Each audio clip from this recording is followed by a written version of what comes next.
Bonjour à tous, aujourd'hui nous partons direction le ranch, je vais devenir une vraie cow-boy. Allez, c'est parti. Avant de débuter cette histoire, voici pour vous des images classées confidentielles et top secrètes de mon petit déjeuner américain.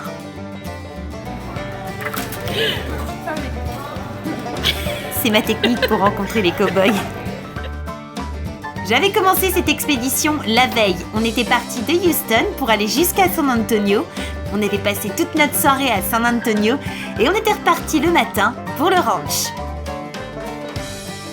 Au passage, nous nous sommes ravitaillés dans un superbe restaurant pour manger des hamburgers dans une ambiance 60s.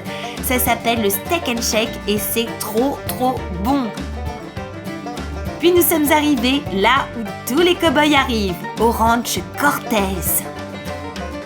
J'en ai profité pour jouer un peu ma touriste, et puis on est entré et on s'est fait accueillir par l'adorable Monsieur Tatterlot. Ouh, il était trop chou.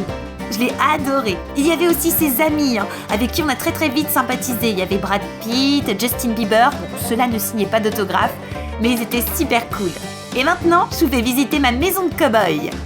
Elle était fonctionnelle, douillette, mais surtout ce que j'ai aimé, c'est la clim. Ah oui, parce qu'il faisait plus de 40 degrés quand même dehors. Alors quand on était à l'intérieur, on était contents. Et en plus, il y avait un super grand dressing. Ah oui, je voulais vous les montrer. Voici mes chaussettes. Elles sont pas trop mignonnes. Quand on veut être cow-boy, qu'est-ce qu'il faut? Eh bien, un cheval. Je vous présente le mien. Il s'appelle Spot. Alors lui, c'est pas du tout son truc, le rodéo. Non, ce qu'il préfère, c'est les belles balades en pleine nature.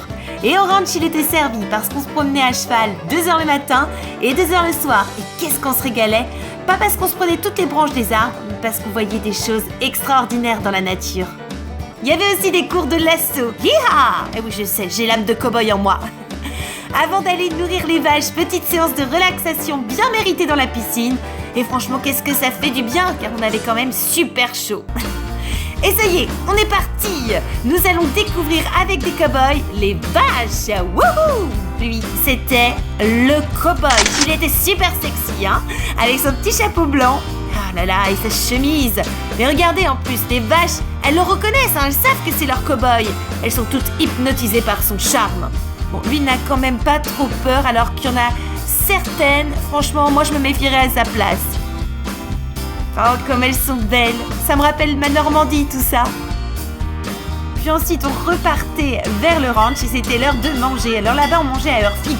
Fallait surtout pas être en retard, sinon on nous servait pas. Il n'y avait pas à manger pour les cow-boys. Donc c'était 7h du mat, midi et 18h. Oui, ils mangent assez tôt le soir.